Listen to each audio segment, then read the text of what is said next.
அன்பு தமிழர்களுக்கு வணக்கம். வாழ்தலினது. நான் ஜுகம் வானொலியினுடைய அதிபர். நம்முடைய மண்ணின் மனம் மாறாத ஒரு நகைச்சுவை கலைஞர். ஜுகம் டிவியும் இங்கே நடத்துகிறார். ஊடகர் கணபதி ரவீந்திரன், கவிஞர். அவர் எனக்கு முதல் தெரியும், கவிஞராக தான் தெரியும். பிறகு அவர் ஒரு நல்ல நகைச்சுவை நடிகர். இப்போ நாங்கள் இவர்கிட்ட வந்தது நேற்று இந்த கனேடிய தமிழ் காங்கிரஸினுடைய அந்த திருவிழாவில் பாதிக்கப்பட்ட அந்த வணிகர்கள் ஒரு செய்தியாளர் சந்திப்பை நடத்தினாங்க. நீங்கள் அதுக்கு போயிருந்தீங்க. நான் போயில்லை. அங்கே என்ன நடந்தது, அது அவுட்கம் என்னது, அங்கே என்ன நடந்தது, அவை எப்படி பாதிக்கப்பட்டுச்சுன்னா அவைந்த தரப்பில் இருக்கிற நியாயம், அதை சொல்லுங்க. நன்றி திரு அவர்களே. முழக்கம் திரு. நீங்கள் சொன்னது போல நான் கனடாவில் முதல் எழுதிய கவிதை உங்களோட பரிசு பெற்றிருக்கிறாரு. அந்த உங்களுடைய தொண்டராக இருந்த ஆனந்தன் நினைவு கவிதை, அதான் நான் கனடாவில் எழுதிய முதல் கவிதை. அதை நினைவுபடுத்தி கொண்டு நீங்கள் கேட்டதே போல முதலில் நாங்கள் ஒரு விஷயத்தை தெளிவுபடுத்த வேண்டும். ஊடகர்களாக நாங்கள் எல்லாரும் சொல்லுவோம் நடுநிலைமையாக சரி, எந்த அம்மாவையும் எந்த அக்காவையும் அண்ணனையும் கதற வெட்டி கொண்டு போட்டு அவனோட பேச்சு பார்த்தீங்கன்னா நிதானமாக நேர்மையாக நடுநிலைமை என்று சொல்ல முடியாது. அது காலம் கடந்து போச்சு. நாங்கள் வலியை சுமந்து கொண்டு வாழ்கிற மக்களாக இருக்கிறோம். அப்படியே நாங்கள் எங்களோட மக்களுக்கு நீதி தேவைக்காக இதையும் பிரயோகிக்க நாங்கள் தயாராக இருக்கணும். அடுத்தது உண்மையில் அவர்கள் சொன்னதை அப்படியே உங்களுக்கு சொல்லுகிறேன். இதில் மிக முக்கியமானவர் அகிலன். ஒரு வணிகர் குணா, அவர் தான் அதை நடத்தினார். குணான்ற ஒருவர், அவர் தான் மிக முக்கியமான. பலர் வந்திருந்தார், பலர் பெண்களோடு வந்திருந்தார்கள். அந்த குணா என்பவர் எப்படியான பாதிப்பை சந்தித்திருக்கிறார் என்றால், அவர் பெரும் பொருட்செலவு செய்து அந்த கடை வேண்டாம் பண்ணப்ப அவர் கேள்விப்பட்டுட்டா இதுக்கு எதிர்ப்பு வருது, மக்கள் விரும்பியல் என்ற உடனே தொலைபேசியில் அழைத்து வியாழக்கிழமை பேசியிருக்கிறார். நான் தரையில் என்ன விடுங்கோ, நான் விட்ரோ பண்ண போகிறேன். சுச்சு நீங்கள் கொடுத்து உறுதி மாடி இந்த முறை 5 லட்சம் பேர் வேறு வினம் ஏராளமான போலீஸை போட்டிருக்கிறோம். ஓட்டு பிரச்சனை பெறாது நடக்கும், நீங்கள் வாங்க. அவர் வெள்ளிக்கிழமை சொல்லி வெளிப்பட்டார். இது சரி, அப்போ அவருக்கு நண்பர்களான்னு சொல்லி வேண்டாம்னு சொன்னேன். வெள்ளிக்கிழமை சொல்லியிருக்கேன், இல்லை எனக்கு வேறு விருப்பமே இல்லை, என்னை இப்படியே பட்டுருங்கோ, நான் திரும்பியும் சொல்லுவோம். இல்லை நீங்கள் வாங்க, ஒன்று மணி சொல்கிறோம், நீங்கள் வரல, நீங்கள் கொடுத்த காசு அவ்வளவுதான். அவர் நேரம் நான் அவரை உங்களுக்கு நேரம் பேசவும் விடுவேன். நீங்கள் தந்த காசு ஒரு பேச்சுக்கு சொல்லுங்க, 3000 ரூபா வாடகை என்றால் நீங்கள் கொடுத்துட்டு 3000 மட்டும் இல்லை திருவாரூரில் 3000 எலக்ட்ரிசிட்டிக்கு 140 160 அப்படி சின்ன சின்ன ஒவ்வொரு பில். அதை நானும் பார்த்தேன். நான் அதில் என்னென்றால் அப்படி கூட்டி மற்றது அது மட்டும் இல்லை, அவே இந்த சாப்பாடையும் ப்ரிப்பேர் பண்ணிட்டு நம்ம அதாவது எங்கள்கிட்ட சோறுங்கரையும் பாவப்பட்ட சோறுங்கறி செய்யலாம். அவைய அந்த பதப்படுத்த வேணும். அந்த அவரை பற்றி நான் வடிவாக சொல்லுவேன். இறைச்சி எல்லாம் பதப்படுத்தி தயார் நிலையில் இருக்கிறேன். அப்போ அங்கே பார்த்தா அவர் கிட்டத்தட்ட ஒரு 20,000 ரூபா செலவழிச்சுக்கிறேன் மொத்தமாக எல்லாரும் பதப்படுத்த வேண்டும். அங்கே வந்து 2700 ரூபா தான் பிஸ்னஸ். அப்போ அது அவர் தன்னில விளக்கமாக நிறைய விஷயங்களை சொன்னவர். இதில் என்ன சொல்ல வரேன்னா, மற்றவைகளுடைய மனநிலைய அவைகளுடைய மேல இறக்கத்தை சற்றேனும் கருத்து கொள்ளாமல் சரியாக 9 மணிக்கு இவ்வளோ கஷ்டப்பட்டு கடை போட 9 மணிக்கு லைட்டெல்லாம் அடிச்சு வந்து போட்டு வெளியில் கொண்டு வரணும். அதாவது ஞாயிற்றுக்கிழமை பின்னேரத்தோட 9 அவர் சொல்லி அழாத குறையாக சொன்ன விஷயம், தான் வன்னி மண்ணில் இருக்க சாப்பாடு இல்லாமல் இத்தனை நாள் பச்சை தண்ணி குளிச்சுட்டு படத்துக்கு இலகுல சாப்பிட்டு அப்படி கஷ்டப்பட்டேன் நான். எப்படி ஐயா இவ்வளோ சாப்பாட்டு ரீவன் இப்படி எனக்கு காபச்சி அடிங்கன்னு சொல்லிச்சு. நம்ம குப்பையில் போடுங்க. அப்போ அவையில் இப்போ கனடாவில் வாழ்ற வசதிக்கு அவையில் குப்பையில் போடலாம். நான் அப்படி இல்லை, நான் முளைச்சி சென்ற அதாவது சோறு சாப்பாடுன்றது ஒரு உயிரினத்தினுடைய அடுத்த நிலை மூச்சு விடுற விஷயம். மனிதனுக்கு முக்கியமான தேவைகள் உணவு அதான். அப்போ அந்த உணவை தூக்கி எறிஞ்சுன்னா அவருக்கு தனக்கு பணம் கேட்கல. அவர் என்ன செய்தாருன்னா, இரவிரவாக இங்கெல்லாம் இந்த சாப்பிடக்கூடிய பறவைகள் விலங்குகள் இடமெல்லாம் தேடி கொண்டே கொடுத்துருக்காங்க. ஏன்னா அவர் வீணாக்க கூடாது ஒரே எண்ணம் தான்.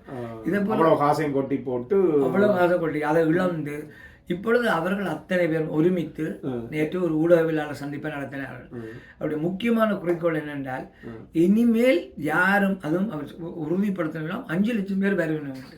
உண்மை. நாங்கள் மீண்டும் வலியுறுத்தி சொல்ல விரும்புகிறது, கடிய தமிழர் பேரவைக்கு கடிய தமிழ்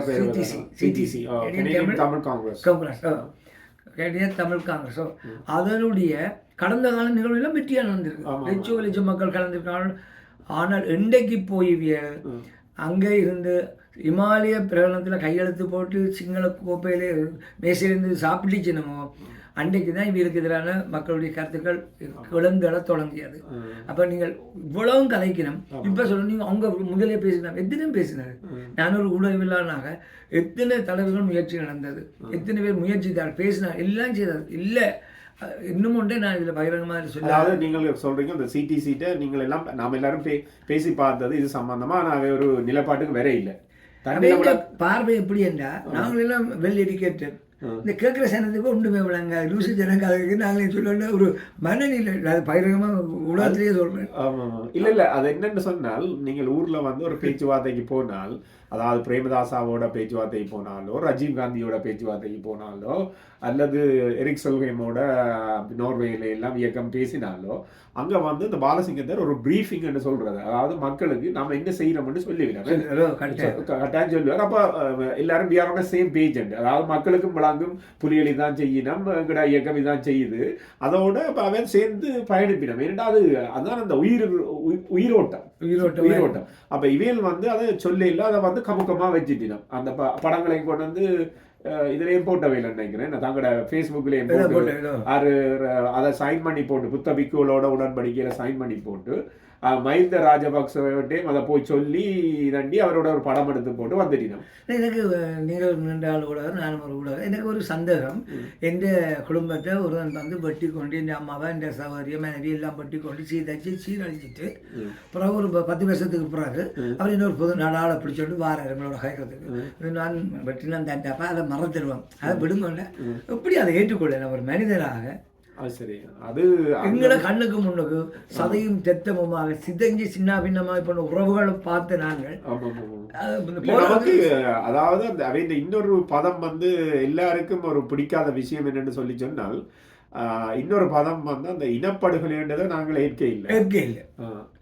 அதை சொன்னாலே யோசிச்சு பாருங்க. அதாவது வந்து ஜூட்லால் பெர்னாண்டோண்டு இருக்கக்கூடிய ஒரு மனித உரிமை செயற்பாட்டாளர், அவர் ஒரு சிங்கள இனத்தை சேர்ந்தவர். அவர் தான் இதுக்கு முன்னின்று உழைக்கிறார், இந்த இதுகளை எல்லாத்தையும் உழைக்கிறார். அப்ப என்ன இவையில எங்க கொண்ட எந்த தராசில போடுறது இப்பொழுது நடந்த விஷயத்துல சில கருத்து தெரிவிக்கிற புத்திஜீவிகள் எனக்கு கூட தொலைபேசியிலும் நேரிலும் சொல்லிக்கிறார்கள், நீங்கள் இதுல போய் தலையிட்டுக்க கூட. இது என்னுடைய மண் சார்ந்த, என்னுடைய மக்கள் சார்ந்த வலியும் சதையும் தெத்தமும் அவங்களுடைய மக்கள் சிதைஞ்சு கிடந்த காட்சிகளை பார்த்து ஒரு நாள் அதை நான் மறந்து விட இப்போ புதுக்காக எப்படி முடியுமே எதை நினைக்கிறீங்க. நான் வேடிக்கை நகைச்சுவை கலைஞர்களே சொல்கிறேன், ஒரு காணி சண்டை வந்துட்டு நீங்கள் அடுத்த வீட்டுக்காரன் இந்த வீட்டுக்காரன், நான் உங்கள்ட்ட வந்து தீர்வு நீங்கள் என்ன காணியை பிடிச்சிட்டீங்க இல்லையோ கொஞ்சம் இப்படி செஞ்சால போடுங்கன்னு கேட்பேன். டேய் பெற்ற அங்கே சொல்லுவோம். அப்போ அந்த போராட்டம் பண்ணுது கன்னியமனாக வருது. கன்னியமனாக எப்படி வேறு பாதிக்கப்பட்டது வருவார். அது நீங்கள் அது என்னென்றால் வள்ளுவ பிறந்தையும் சொல்லியிருக்காரு. இந்த விஷயத்துல ஒரு சின்ன கருத்து முரண்பாடு எனக்கு இருக்குது. இருந்தாலும் ஜாவாராகினும் காவாக்கா சோகாப்பர் சொல்லுவேன். அது வள்ளுவ பிறந்த நல்ல பேர் இல்லை இல்லை இல்லை, அதை என்ன பிரச்சனைன்னு சொல்லி சொன்னால், இப்போ அதாவது சமூகம் ஒன்று வரைக்கும் இல்லை. இப்போ வந்து நாங்கள் ஒரு இன்டெலெக்சுவல் சொசைட்டியவோ அறிவுழைப்பாளிகளையோ அல்லது சான்றோர் எனப்படும் அந்த மேல்நில மக்கள் அவையோ வச்சு நாம கதைக்கு இல்லை. இப்போ அடித்தட்டு மக்கள், அதாவது சமூகத்தில் அவை பல நிலையில இருப்பினும் அவைகளுடைய அறிவியல் வளர்ச்சி, அதாவது அவர்களுடைய பழக்க வழக்கம் அதிலெல்லாம் மாறுபடும், தெரிந்தானே மாறுபடும். அவையோட உணர்ச்சியை வெளிப்படுத்துகிற விதமும் மாறுபடும். அதே நேரம் சில நேரம் அதுக்குள்ள வேற யாரும் மண்ணியை ஊத்தி விட்டுச்சுனமாவும் தெரியல. என்ன அப்படியெல்லாம் தானே. இப்போ நீங்கள் குழப்பறதுக்கு சில சம்பவங்கள் நடந்திருக்கு. அது அவரே சொல்றாரு, குணாவே சொல்றாரு, அந்த தான் இயக்க பாட்டை தவிர வேற பாட்டு போடலையா மண்டைக்கு நிப்பாட்டு நின்ற வேளாம். அப்பதான் பிடிச்சா நான் நிப்பாட்டா நீ மேடையில போடணும். 14 வருஷமா 10 வருஷமா நடக்குது. என்ன இத்தனை வருஷ காலத்துல இயக்க பாடலோ தேசிய தலைவருடைய படத்தை காட்டாத இந்த அமைப்பு அட்டைக்கு மட்டும் வேணும் கதறி பாட்டை போட்டது என்னட்டு அந்த பாசம் பொங்கி பெருவாச்சது. அப்போ நாங்கள் எல்லாம் இப்படி பார்த்தவங்க எல்லாம் இப்படி பெயரல். மற்றது நீங்கள் யோசிப்பாங்க, முள்ளிவாய்க்காலை நினைவூட்டுகிற பகுதியில் தான் அன்றைய விழா நடந்தது. எப்படி முள்ளிவாய்க்காலுக்கு தொங்கி கொண்டு நாங்கள் பார்த்தோமோ அப்படி பெரிய முள்ளு கம்பி. அடுத்த நாள் பார்த்தா 3 பெரிய ட்ரக் இப்போ நீங்கள் யாருக்கு மறைக்கிறீங்க, என்னென்ன மறைச்சி செய்ய போகிறீங்க? இப்போ நீங்கள் உங்களோட மனதில் அதாவது முதுகில் புண்ணிலைன்னா காட்டனுடைய பயப்படத்தில் மாதிரி நீங்கள் தெளிவான சிந்தனையோட மக்கள் நலன்கருதியான ஒரு அமைப்பாக இருந்தால் ஏன் நீங்கள் மக்கள் மத்தியில் கடைசி நேரத்தில் தலைவர் வந்து மன்னிப்பு கேட்டவரன் என்னங்க இது கடைசி இவ்வளோ காலம் போயிட்டு அந்த நிகழ்ச்சி தொடர்ந்து வந்து அவர் மன்னிப்பு கேட்டால் சரியா? மற்றது இன்னொரு விஷயம் வந்து ஓகே இது நடந்து இப்போ கிட்டத்தட்ட ஒரு கிழமை ஆச்சு, அன்னைக்கு ஒரு கிழமை ஆயிடுச்சு. இப்போ மக்களோட நிலைப்பாடு இந்த மாதிரி இருக்கு. இல்லை இல்லை இப்போ மற்றவர்கள் அந்த வணிகர் அடுத்த நிலையை சொல்லுங்க. அது என்ன செய்ய போயிடும் அது அப்போ ஒன்றும் நடக்கல. இல்லை அவர்கள் இப்போ ஒட்டுமொத்தமாக பத்திரிகையாளர் மாநில சொன்ன முக்கியமான குறிப்பாக சொல்லி ஆக வேண்டும். அவர்கள் இப்போ வந்து சட்ட நடவடிக்கை எடுக்க போகிறார்கள். அதுக்கான ஒரு சட்டத்தரணியை அணுகி இருக்கிறார்கள். அவருடைய ஆலோசனை கிட்ட நடக்கிறார்கள். இதுவரையில் அவர்கள் தாங்கள் கொடுத்த அந்த 3000-3500 தான் வாங்குறதா இருந்தவர்கள் இனி இந்த கடை இடையில் நிப்பாட்டுவதால் தங்களுக்கு ஏற்பட்ட மொத்த நட்ட ஈட்டையும் இழப்பட்ட இவர்கிட்ட பெறுவதாக உறுதியாக இருக்கிறார்கள். சரி, நல்ல விஷயம். மற்றது இன்னும் ஒரு விஷயம் வந்து அந்த பாடகரை வந்து புண்படுத்திட்டாங்க. அதில் 2-3 வார்த்தைகள் வந்தது உங்களுக்கு தெரியும். வடக்கத்தியாக யாரோ சொல்கிற ஒரு வார்த்தை ஒன்று வந்திருந்தது. இதுக்கு பின்னால் நான் ஒன்று உங்கள்கிட்ட கேட்க விரும்புகிறேன். அதில் யார் ஒன்று பேர் நான் சொல்ல, நீங்களும் ஒரு தமிழ் உணர்வாளர் என்றபடியே சொல்கிறேன். அதில் ஒரு சம்பவம் நடந்தது என்றால் இவர்களுக்கு அதாவது இந்த எம்சி செய்தது நிகழ்ச்சியை ஒருங்கமைத்த ஒரு ஆள் வந்து அவர் முந்தி CTRல வேலை செய்த ஒரு ஒலிபரப்பாளர், என்னுடைய ஊருக்காரர். அவங்களோட சரியோ அவர் சம்பள பட்டியல் அதாவது விடுதலை புலிகள் சம்பள பட்டியலில் இருக்கும் மட்டும் விடுதலை புலிகளை வந்து போராளிகள்னு சொன்னார்.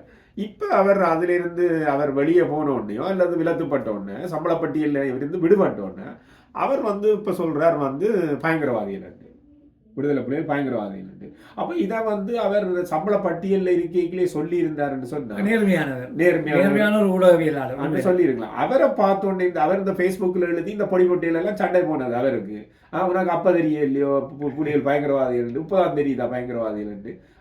அப்போ சம்பளம் வாங்கிக்கல சொல்லியிருந்தீங்கன்னு சொல்லி சொன்னால் நாங்களும் கொஞ்சம் யோசிச்சிருக்கலாம். என்ன இருக்கைகளை 2009 முதல் இப்போ புது கண்டுபிடிப்போட வாரையாப்பாண்டு கேட்டு. அப்போ அவரை கண்டோன்னையும் வந்து அந்த சீனிவாசுக்கு பக்கத்தில் அவர் அறிமுகப்படுத்தோன்னையும் வந்து மக்களுக்கு ஒரு தெரியுதான இந்த குமுறல் வந்துட்டு. அப்ப நீங்கள் இருந்தா போல சுப்பிரமணிய சாமி மாதிரி ஒரு ஆளை கொண்டு வந்து மேடையில விட்டா அது இன்னும் கூடும், கட்டாயம் கூடும். ஒரு விஷயம் திரு அவர்களே இதை சொல்லி ஆகணும். பல முயற்சிகள் பல தலைவர்கள் அவரோட பேசப்பட்டது. நீங்கள் வராதிங்க இப்படி மக்கள் மத்தியில் மெனக்குமுறல் இருக்குது, மக்கள் கொந்தளிச்சு போயிருக்கணும், பல வகையில் சாம பேச தான தண்டை பண்ணுவார்கள். எல்லா வகையிலும் நாடி பார்த்தது. ஆனால் அவர் வேலையில் வச்சு ஒரு வசனம் சொன்னீங்க, அத்தனை பேர் அதை கேட்டு மாதிரியா நான் காசு வாங்கிட்டேன். இப்போ ஒரு இனத்தின் உணர்வை காசு வாங்கிட்டேன்னா அதை உணவை மதிக்கல பெரிய கவலைன்னு சொல்கிறவர் அவன் வைக்கப்படுறது இதை பார்த்தோன்னே இப்போ கம்பி எழும்பி எழுது நம்மங்களை பற்றியெல்லாம் உன்னை பற்றி தெரியாது, நீங்கள் என்ன பண்ணாலும் எழுதுங்க, இதுக்கு பயந்தால் நான் உடவில்லால் இருக்க முடியாது. அந்த தனிமனுடைய கௌரவத்தை பார்க்குற உங்களால் இவ்வளோ லட்சோல வச்ச மக்கள் அழிக்கப்பட்டு கொல்லப்பட்டு வீடு இழந்து வசதி இழந்து வாழ்வு இழந்து போன மக்களை பற்றி சிந்திக்க உங்களால் ஏன் முடியாது? அது மட்டும் இல்லை, எனக்கு இந்த சீனிவாசில் அதில் இப்போ நான் அந்த நிலையில் இருந்திருந்தேன், அவற்ற நிலையில் இருந்திருந்தா பாடாமறங்கி போயிருக்கணும். நான் பாடாம போயிருப்பேன் என்று சொல்லி சொன்னால் அதுல வரும்போது சரி நான் அது மட்டும் வந்துட்டேன், சரியோ வந்துட்டேன். அதுல வந்து நானே இங்க வந்தனா நானே பாட போறேன்றதுக்கான ஒரு தண்ணில விளக்கத்தை கொடுத்து இந்த மக்களை வந்து நான் பாடத்தான் போறேன், செய்யறத செய்து பார் என்ற மாதிரி நான் விளக்கத்தை கொடுக்க வலிக்கிட்டேன்டா அது இன்னும் ஆர்ப்பரிச்சு எழுமே தவிர. அப்ப நான் என்ன செய்யணும், என்னுடைய ரசிகர்களை வந்து நான் வச்சிருக்கணும். ஏன்னா அங்கால அரவாசி நிக்குது, இங்கால அரவாசி நிக்குது, நீங்க 2 பேரும் இந்தியாக்கள்லாண்டா. அப்ப நான் மன்னிச்சு கொள்ளுங்கோ, நான் வந்ததே புல, நான் போயிட்டு வாரேன், நீங்கள் ஒன்றா இருக்கீங்களே இன்னொரு நாளைக்கு வாரேன் அப்படி சொல்லியிருந்தா அவற்றை பேரும் போலும் இன்னும் ஒவ்வொரு உயர்ந்திருக்கு உண்மையா. அப்ப அது இன்னொரு way of solving the problem, என்ன இன்னொரு வழி அது. அப்ப அவரும் வந்து ஒரு சின்ன சிக்கல், அவரும் வந்து அதை கையாள தெரியலையோ அல்லது அவருக்கு இப்படித்தான் கையாள விருப்பமோ தெரியல. நான் எப்பொழுதும் சொல்கிற விஷயத்தை இப்பொழுதும் உறுதியாக சொல்கிறேன், நான் இந்திய கலைஞருக்கு எதிரானவன் இல்லை. ஆனால் சீனிவாசன் என்ற ஒரு கலைஞர் அப்படியே அவரோட அற்புதமான பாடல் எங்கள்கிட்டும் இருக்கணும். எங்களை பாடக்கூடிய உணர்வு ஒரு சும்மா பேச்சுக்கு இப்போ சொல்லணும்னா செந்தூர் நாளையா அருமையான ஈழ பாடல்களை இவ்வளோ காலமாக பாடுறேன். ஆனால் அவர் வந்து இந்த இடத்துல தமிழ் வளர்க்கறதுக்கான நிகழ்ச்சி அமையுது. அங்கே பார்த்து இங்கிலீஷ் டான்ஸும் இங்கிலீஷ் பாட்டும் போட்டு ஆடினவே கவனிக்க வேண்டிய விஷயம். அப்போ ஒட்டுமொத்தமாக தவறு எல்லாரும் தவறு செய்யாதவர்கள் இருக்கவே முடியாது. செய்தவர் உணர்ந்து இல்லை நாங்கள் பிளப்பட்டுட்டோம் ஒரு ஆரம்ப காலத்திலே சொல்லி இருந்தால் இது குறித்து நல்ல சொல்யூஷன் கிடைச்சிருக்கும், நல்ல ஒரு தீர்ப்பு கிட்டியிருக்கும் எங்களுக்கு. நானும் இப்போ அதாவது தமிழ்நாட்டு கலைஞர்களுக்கும் இந்திய கலைஞர்களுக்கு எதிரானவர் இல்லை. ஆனால் இன்னொரு விஷயம் இருக்குது. அதாவது சில பேர் சொல்லினம் இசைக்கு மொழி இல்லை அப்படின்னு. ஆனால் எங்கட மொழிக்கு இசை வேணும், தெரியும் தானே. எனக்கு உயிர் வேணும், எனக்கு பேசுறதுக்கு ஒரு மொழி வேணும், அதுதான் தமிழ். அவ தமிழ் எங்கட உயிர், தெரியுதா. அந்த விஷயம் மட்டும் இல்லை. இன்னும் ஒரு விஷயம் நீங்கள் பார்த்தீங்கன்னு சொல்ல, இந்த சிடிசி வந்து நான் இன்னொரு கலைஞர்கிட்ட நான் பேட்டி எடுத்தினான். கடந்த இவ்வளவு காலமும் வந்து அவர் அந்த 10 வருஷமா செய்து கொண்டு வராரு இந்த இசை நிகழ்ச்சி அவையிலோட அனந்தகுமார் நடராஜா. அவர்கிட்ட கேட்டான், உங்களை எப்பயாவது ஒரு விளம்பரத்தில் அவன் ஒரு ஊடகத்தில் கூட்டி கொண்டு போய் பேச விட்டுச்சுனம்மா, அவர் நல்லா பாடுவார் எல்லாம் செய்து வச்சுனம்மான்னு அவர் சொல்றாரு. இல்ல தன்னை கடந்த 10 வருஷம் அவையோட பயணிக்கிறேன். அவர் சொல்றாரு இல்ல தன்னை ஒரு நாளும் செய்யல தானே. அங்க வந்து என்ன நடக்குதுன்னா, இந்தியாவில இருந்து ஒரு ஆட்டுக்குட்டி வருது, இந்தியாவில இருந்து ஒரு சின்ன மலம் வருது, இந்தியாவில இருந்து அது வருது, தமிழ்நாட்டில் இருந்துதான் குய்யோ குளங்கரை என்று சொல்லி போடினோம். சரியோ, நாங்கள் ஈழத்தமிழ் மக்கள் நீங்களே எங்களை ரெண்டாந்திர கலைஞர்கள் ஆக்கினா எங்கள்கிட்ட பணத்துல நீங்கள் நிகழ்ச்சி செய்து கொண்டு எங்களையே வந்து எங்கட கலைஞர்களே வந்து நீங்கள் முதலாம் நிலையில இல்லை, நீங்கள் ஒரு நாளும் உயர பறக்கலாம், நீங்க கீழே தான் இருக்கிறீங்களன்ற மாதிரி சொன்ன போன முறை அவர் அந்த அனந்தகுமார் அந்த ஷோவில் நான் கேள்விப்பட்டது 4 மணித்தியாலம் நம்முடைய ஈழத்து பாடகருக்கு தெரியும் தானே உங்களுக்கு, சாந்தன் மகன் வந்திருந்தவர். அப்ப ஜி பிரகாஷ் அவர் ஒரு நல்ல கலைஞர், நான் அவரை பற்றி குறையா சொல்ல. ஆனா எங்கட மக்கள் வந்து 4 மணித்தியாலம் நான் ஸ்டாப்பா நடந்ததாம் பாட்டு. அப்ப ஈழ நாட்டை பற்றி அதாவது எங்கட அதை பற்றி எல்லாம் பாட்டு எல்லாம் 4 மணித்தியாலம் சனமிஞ்சால் ஓடியது தொடங்கிடுது. சரியோ, நான் ஸ்டாப்பா. அப்பவே இந்த சிடிசி வந்து சொன்னவே அடுத்த முறை நீங்கள் உங்களுக்கு பெரிய இடந்தாரம் அப்படின்னு சொல்லி அதில் சொல்லியிருந்தவன். என்னண்டா இப்போ எங்கட கலைஞர்களுக்கு அது தெரியும். இன்னொரு விஷயத்த அந்த அவர் சொன்னாருன்னா அதையும் உங்களுக்கு இதில் சொல்லி இதன்ற என்னன்னா, அவைக்கு 2 நாளுக்கும் சேர்த்து அவையும் வந்து அந்த சவுண்ட் சிஸ்டம் எல்லாம் கொண்டு வந்தவையாம் 1800 ரூபா கொடுத்தவையாம். 9 பேர் பங்கு பெற்றினா 2 முழு நாளும். அப்போ ஒரு ஆளுக்கு வந்து 200 ரூபா கூடி கொடுக்கல. இப்போ சீனிவாசுக்கு பார்த்தீங்கன்னா அவருக்கு சென்னையில இருந்து டில்லிக்கு போகணும் விசா எடுக்கிறதுக்கு. அங்க இருந்து என்ன பிசினஸ் கிளாஸ் டிக்கெட்ல அவர் இங்க வாரார், இங்க வந்து ஹோட்டல்ல நிக்கிறார். அவருக்கு ஒரு 5000 ரூபாய் கொடுப்பாங்க, ஆக குறைஞ்சது ஒரு 5000 ரூபாய் குறைஞ்சா 5000 ரூபாய் கொடுப்பாங்க. அப்ப இதுக்கு ஒரு 5, டிக்கெட்டுக்கு ஒரு 5, அவருக்கு ஒரு 5, இங்க நிக்கிறது 5, ஒரு 15 அப்படியும் போயிருக்கும் அவருக்கு.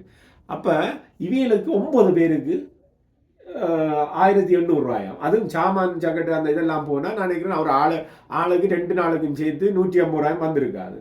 அப்போ ஒரு டிக்கெட் காசை கூடி அவன் வர்றதுலேயே ஒரு டிக்கெட் காசை கூடி கொடுக்க வேணும். அதுவும் அவைக்கு சொன்னதாம் வந்து உங்களுக்கு தான் கூட தந்திருக்கவன். அப்ப மற்ற கலைஞர்களுக்கு என்ன நடந்திருக்கு? ஒரு கலைஞன் வந்து வாழணுமெண்டா ஐயா, கலை வாழணுமெண்டா கலைஞன் வாழணும், தெரியும் தானே உங்களுக்கு. அப்போ ஈழத்தமிழ் கலைகள் வாழணும்னு சொல்லிச்சுன்னா அவன் ரியல்சல் செய்யணும், ஒரு பயிற்சி எடுக்க வேணும். நேரம் வந்து வானத்தால உச்சி நிகழ்ச்சியில பாடுறதா, அப்போ அவன் எங்க போறது? அப்போ நீங்கள் நிகழ்ச்சி செய்கிறார்கள் வந்து உங்களுக்கு ஸ்டேஜோ ஒரு போலீஸோ உங்களுக்கு இலவசமா கிடைக்குதா? இல்லைத்தானே உங்களுக்கு. அப்போ அவனுக்கு கொடுத்து பழகுங்க நீங்கள். சரி, திரு அவர்களே, நல்ல ஒரு விஷயத்தை நினைவூட்டினீர்கள். உங்களுக்கு தெரியும், நான் கனடாவில் 27 ஆண்டுகள் இருக்கிறேன். கிட்டத்தட்ட மொத்தமாக 3500 நாடகம், தொலைக்காட்சி, வானொலி, மேடை நாடகங்கள் செய்திருக்கிறேன். நான் 2வது ஆண்டு நினைக்கிறேன். எனக்கு சிடிசிலேருந்து அழைப்பு வந்தது, உங்களோட நாடகம் 4 மணிக்கு இருக்குன்னா செய்வோம்ட்டு. சரி என்று நான் போனேன். சந்தேகம் அப்புறம் பெரிய ஒரு மேடை, இப்படி ஒரு பெரிய நீளத்தில் அந்த பெரிய மேடை. நான் போய் அந்த சம்மந்தப்பட்டவர்கிட்ட 4 மணிக்கு இந்த ப்ரோக்ராம், அண்ணா நீங்கள் இப்படி ரெட் காப்பிட்டால் நேரவே அந்த கடைசி தொங்கல்னா உங்களோட ப்ரோக்ராமை செய்யுங்க. இப்படி ஒரு மேடை அங்கே இல்லையே, எங்கே போகிறேன்னு போய் பார்த்தா ஒரு நிலத்தில், நான் இதை பகிரங்கமாக ஊடகத்தில் சொல்கிறேன், ஒரு சந்தியில் முடியுது. அப்புறம் அந்த சந்தியில் நான் எப்படி செய்ய வேணும். திரும்பி வந்தேன், அந்த சொன்ன அந்த அன்பரை கேட்டேன், ஒரு சின்ன பேணி மாதிரி ஏதாவது சட்டி மாதிரி, ஏன் சட்டி பிச்சு எடுக்குது அந்த இடத்துல ஐயா பிச்சு எடுக்குது தான் போயிருந்தேன். நான் ஒரு கலைஞன், அதில் நாலஞ்சு நேற்று நாலஞ்சு நான் தயாரினேன். அன்றைக்கு போகாவிட்டுறாங்க, இன்னும் மட்டும் அந்த அவை இந்த மடையில் ஏறவே இல்லை. பெருமையாக சொல்கிறேன், இல்லை ஈழத்து கலைஞர்கள் மதிக்கிறதே இல்லை. என்ன ஒரு கல்யாணம் செஞ்சேன், ஓகே நான் 10 வருஷம் நீங்கள் மடையில் செய்யணும் சொல்லியிருக்கணுமே இல்லை. அந்த ரோட்டால் நடந்துட்டாலும் அந்த ரெட் காப்பேட்டியில் ஒரு தொங்கல் நடச்சாண்டியில் துண்டு பிடிச்சிருக்கேன். அப்படித்தான் அவர்கள் எங்களுடைய கலைகளை மதிக்கிறார்கள், பார்க்கிறார்கள். அப்ப இனி அதையும் வந்து சிடிசி வந்து கவனத்தில் எடுக்கணும். திருப்பி எல்லாருக்கும் தான் மன்னிப்பு கேட்கணும். முழுக்கத்தான் இது மறுசீரமைக்கப்படணும். இந்த மக்கள் என்ன, நான் மக்களோட கதை கேட்க மக்கள் என்ன விரும்பினோம்டா ஒரு வெளிப்படத்தன்மையை தான் விரும்பினோம். இனி இப்ப சிடிசி வந்து இனி மறுசீரமைக்கப்படணும் என்று சொல்லி சொன்னால் வெளிப்படையா கணக்கு வழக்கு இருக்கணும், வெளிப்படையா மெம்பர்ஷிப் இருக்கணும். தெரியாது யார் இருக்கணும் யார் இல்ல ஒன்றுமே தெரியாது. ஒரு பிரச்சனைகள் வரைக்கும் இல்ல, ஒரு ஜனநாயக ரீதியில அதை தீர்க்கிறதுக்கான ஒரு பாங்கு இருக்கணும், பழக்க அந்த பண்பு இருக்கணும். இது நீங்க தான் எல்லாத்தையும் நான் தான் முடிவெடுப்பேன்னு சொல்லி அப்படி செய்யலாம். ஏன்னா இது ஒரு ஜனநாயக நாடு. அப்போ வந்து இப்ப நீங்கள் தனிய இப்ப இருக்கிற ஒரு 10 பேர் தான் அறிவாளிகளா அல்லது அவைகளுக்கு தான் ஒழுங்கமைக்க தெரியுமா? எங்கள்கிட்ட எவ்வளவு ஆளுமைகள் இருக்கணும். எல்லாரையும் எடுங்கோ, 500,000 மெம்பர்ஷிப் எடுங்கோ, தலைவரை வந்து நீங்கள் ஒரு வாக்கு அடிப்படையில வந்து தெரிவு செய்யுங்கோ, எல்லாத்தையும் செய்யுங்கோ. இது வந்து மக்களுக்கான அமைப்பு தானே. நிச்சயமா என்ன ஒரு கிளப் அது. மற்றது நான் அறிந்தேன், ஒருத்தர் முகநூலில் எழுதியிருக்கிறார், சம்மந்தப்பட்ட ஒருத்தரை நிப்பாட்டு சொல்லி கேட்குறோம். நிப்பாட்டுனா நாங்கள் எல்லாமே டிஸ்ட்ராய் பண்ணி போட்டு நாங்கள் போயிடுவோம் சிடிசியை விட்டுட்டு. அப்போ அதுக்கு தான் நல்ல அருமையான சக உடவியலாளர்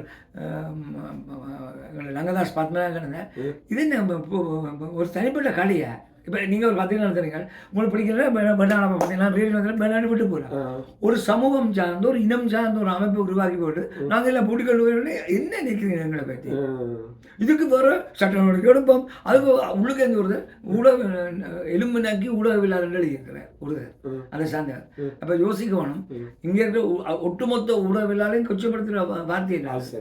அப்போ ஆரோ ஒருத்தன் உணர்ச்சி வசப்பட்டு ஒரு தூசம் சொல்லிட்டாண்டோ ஒம்பி எழுப்புறீங்க. இப்படி ஒட்டுமொத்த ஊடகவியலாளர்களையும் எலும்பு நக்கீரன்னு சொல்லிடுறாங்க. அப்படி நீங்களும் பிளவிட்டு கொண்டு இன்னும் நிறைவா சொல்லி எனக்கு விருப்பமான விஷயம் ஒன்று சொல்லணும். என்னென்னா, முதல் மக்களுடைய எண்ணங்களுக்கு மதிப்படையுங்க, மக்களுடைய கருத்துக்கள் உள்வாங்குங்க. நாங்கள் செய்கிறோம் சரி, நாங்கள் இப்படி தான் நடப்போம்னா அது நீங்கள் சொன்ன என்ன வழிக்கு போகிற ஒரு இதே இல்லை. எங்களோட மொழி, எங்களுடைய தமிழ், எங்களுடைய உயிர், எங்களுடைய நேற்று முளைத்த மொழியல்ல. அருமையான ஒரு பாடல் நினைக்கு வருது, திரு சொல்லி ஆகணும். பல்லுயிரும் பல உலகம் படைத்தளித்து துடைக்கிறமோர் எல்லையாரும் பரம்பொருள் முன் இருந்தபடி இருப்பது போல் கன்னடமும் கலிதெலுங்கும் கவின்மலையாளமும் துளுவும் உன்னுதுர துதித்தெழுந்து ஒன்றுபலவாயினும் ஆரியம்போல் உலக வள கழிந்தொழிந்து சிறியாவும் சீரிழமை திறம்பியந்து செயல் மறந்து வாழ்த்துவோமே. அப்படிப்பட்ட தமிழுக்கு சொந்தக்காரன் நாங்கள். நீங்கள் பாதி இங்கிலீஷ் பாதி தமிழ் கோட்சூடு எல்லாம் போட்டுக்கொண்டு நீங்கள் தமிழ் என்ன வளர்க்குறீங்க? யாருக்கு வளர்க்குறீங்க? ஓகே, நன்றி. உங்களோட நேரத்துக்கும் இருக்கு. நன்றி உறவுகளே, வணக்கம். இன்னொரு வேலை சந்திப்போம். நன்றி. இப்படி ஒரு நல்ல வாய்ப்பை தந்த உங்களுக்கும் உளமார்ந்த நன்றிகளை குறிக்கொண்டு விடைபெறுகிறோம். நன்றி, வணக்கம். வணக்கம்.